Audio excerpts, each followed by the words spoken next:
श्री गुरु तेग बहादुर साहिब के 350वें शहीदी दिवस को समर्पित पंजाब सरकार की श्रद्धा और सत्कार से भरपूर पहल। पंजाब के 23 जिलों में गुरु साहिब के जीवन और बलिदान को दर्शाते light and sound show Srinagar, Gurdaspur, Faridkot और तख्त श्री दमदमा साहिब, तलवंडी साबो से अनंतपुर साहिब तक 4 महान नगर कीर्तन तथा 23, 24 और 25 नवम्बर को अनंतपुर साहिब में होने वाले भव्य समागमों में मुख्यमंत्री सरदार भगवंत सिंह जी मान की ओर से सभी को नतमस्तक होने का हार्दिक अनुरोध। आइए अपनी अटूट श्रद्धा और सत्कार के साथ इन समागमों का हिस्सा बने।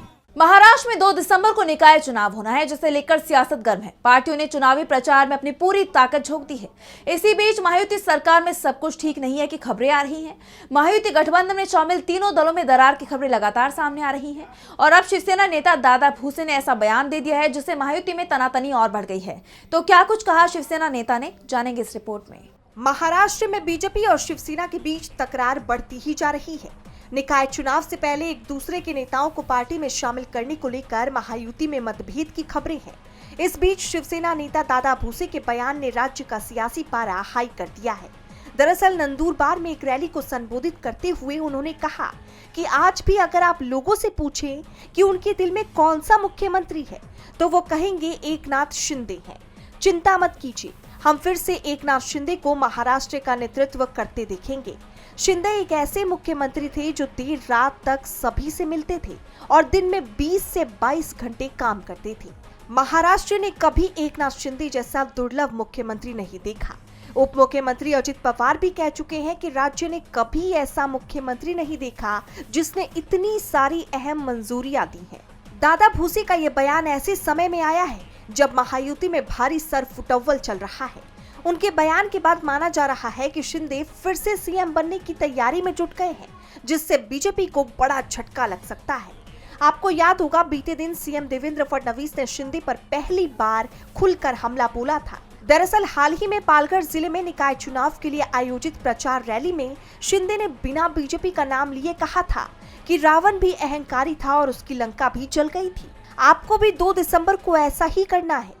उनके इस बयान पर पलटवार करते हुए सीएम फडणवीस ने बीते दिन कहा था कि उन लोगों को नजरअंदाज करें जो हमारे बारे में कुछ भी बोलते हैं।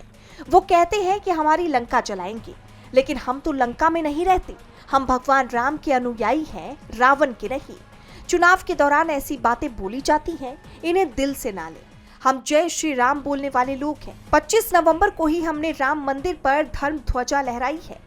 हम भगवान राम की पूजा करने वाली पार्टी के लोग हैं। लंका तो हम जलाएंगे। आपको याद होगा, हाल ही में महायुति में तनातनी का मामला अमित शाह तक भी पहुंचा था, लेकिन अब तक कोई सहमति नहीं बनती दिखी है। दरअसल भाजपा की ओर से शिवसेना के कुछ पार्षदों को अपनी पार्टी में शामिल किया गया है। इससे भी शिवसेना में नाराजगी है। माना जा रहा है कि उसे लगता है कि निचले स्तर पर अगर भाजपा उसके संगठन को कमजोर कर देगी तो भविष्य में समस्या होगी। बीते दिनों इसी के विरोध में सीएम फडणवीस की कैबिनेट मीटिंग में भी शिवसेना के मंत्री नहीं गए थे।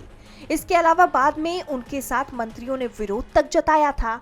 फिर एकनाथ शिंदे दिल्ली आकर अमित शाह से मिले थे। कहा जा रहा था कि उन्हें भरोसा मिला था कि अगर शिवसेना की ओर से भाजपा के नेताओं को अपनी पार्टी में शामिल नहीं किया गया तो फिर भाजपा भी ऐसा नहीं करेगी। अब देखना ये होगा कि दादा भूसे के इस बयान पर बीजेपी की तरफ से कोई प्रतिक्रिया सामने आती है या नहीं। डीबी लाइव की रिपोर्ट।